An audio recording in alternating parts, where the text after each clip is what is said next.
ባለቤቴ አስቀድሞ ሙስሊም ነበረች እና ለረጅም ዓመት ታማ የእናቴ ቤተሰቦች ያሉት ይርጋለም ነው። አጋጣሚ አሁን አርፋለች ነፍሷን ይማርና የእናቴ እናት አያቴ ትታመምና ይደወልልኛል። ያኔ እንጦጦ ማርያም ነበርኩኝ። ጸበል ይዘና ተባልኩኝ። የእንጦጦ ማርያምን ጸበል ይዤ ሚያዝያ 24 ቀን የአቡነ ተክለ ሃይማኖት ቀን ይርጋለም ገባው። በኋላ በ26 ሚያዝያ 26 የአቡነ ተክለ ሃይማኖትን ገርላቸውን እያነበብኩ እህቴ ትመጣና እረ ሄኖክ አቤት እዚህ ሰፈር እኮ ለአንድ ሙስሊም ልጅ እመቤታችን በራእይ ተገልጻላት አድንሻለሁ ብላት ነግራት እንደው ሰው እየሄደ እየጠየቀ ነው። የሷ ቤተሰቦች ደግሞ እንጦጦ ማርያም ነው ማድንሽ ብላ ስለነገረቻት የት ነው እንጦጦ ሲሉ እንደውም እኮ ከእንጦጦ ማርያም የመጣው ወንድማችን አለ ለምን እሱን አንጠይቅም ብለዋልና እስኪ አናግራቸው አለች። በጣም ደነገጥኩኝ፣ ገረመኝ። ከዛ ከእቴ ጋር ተያይዘን ሄድን። ሳያት በጣም ታሳዝናለች። መንቀሳቀስ አትችልም፣ መሄድ አትችልም። ከዛ ጠየቅኳት። ምንድነው ያለችሽ እመቤታችን አልኳት። እኔ ሙስሊም ነኝ። እመቤታችን ሌሊት በራእይ ብርሃን ለብሳ ብርሃን ተጎናጽፋ መታ ልጅ አይዞሽ ይሄንን የሚያምሽን ህመም አድንሻለሁ።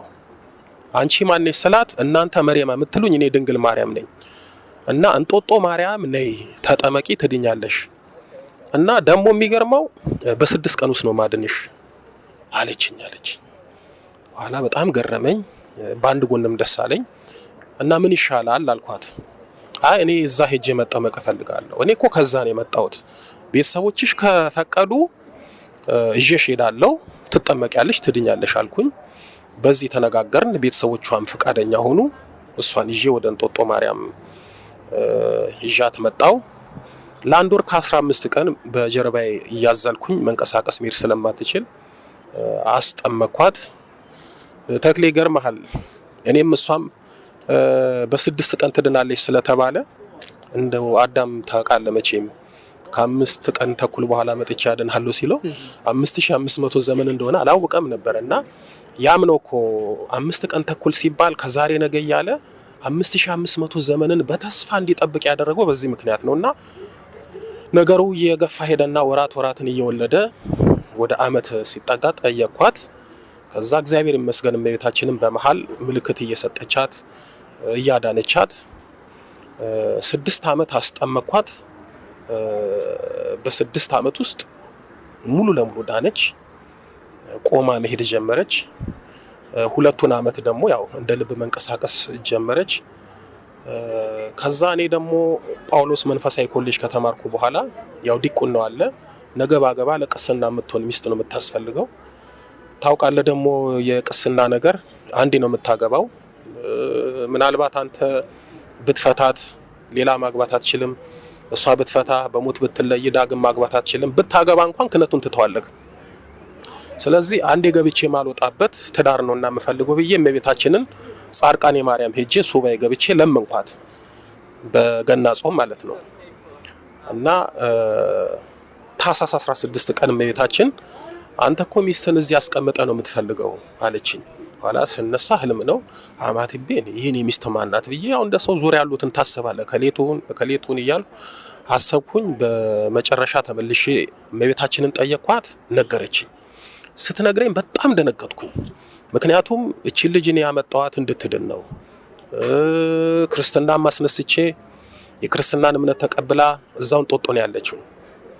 ስለዚህ አሁን ይሄ ነገር እንዴት ይሆናል ብዬ በልቤ ይዤው ኖርኩኝ። ለሷም ለመንገር ፈራሁኝ።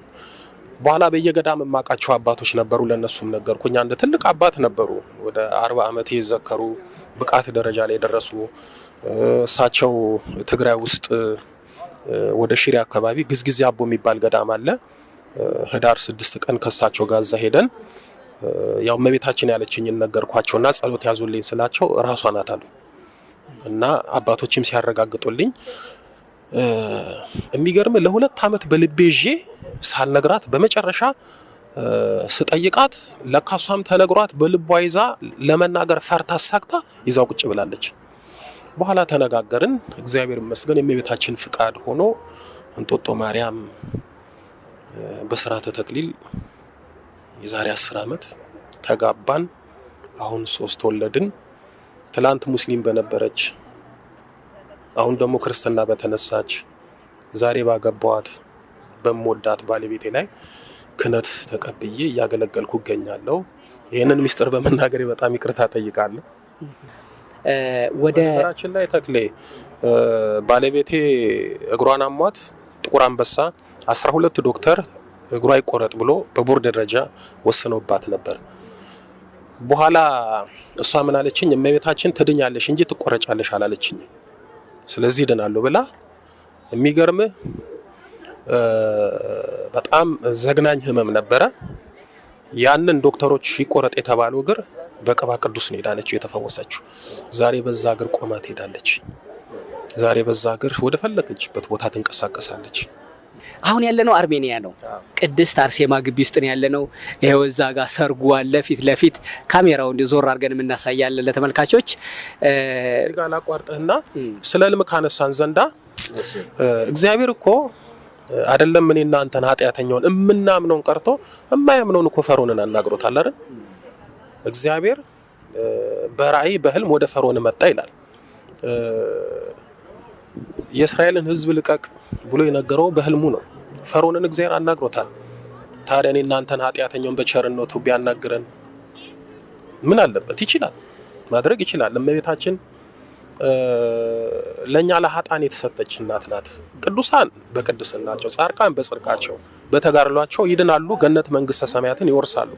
እኛ ኃጥአን ግን በእመቤታችን አማላጅነት ገነት መንግስተ ሰማያትን እንወርሳለንና ለኛ ስለተሰጠች እመቤታችን በህልም በራእይ በደንብ ትነጋገራለች። በዚህ ዙሪያ መጽሐፍን ጽፌያለሁ። ምናልባት የእመቤታችንን መገለጥ ለማረጋገጥ እኔን ከምትጠይቁኝ ጻድቃኔ ማርያም ሄዳችሁ ለ7 ቀን ሱባኤ ለ3 ቀን ሱባኤ ገብታችሁ ጠይቁ፣ መልሱን ታገኙታላችሁ።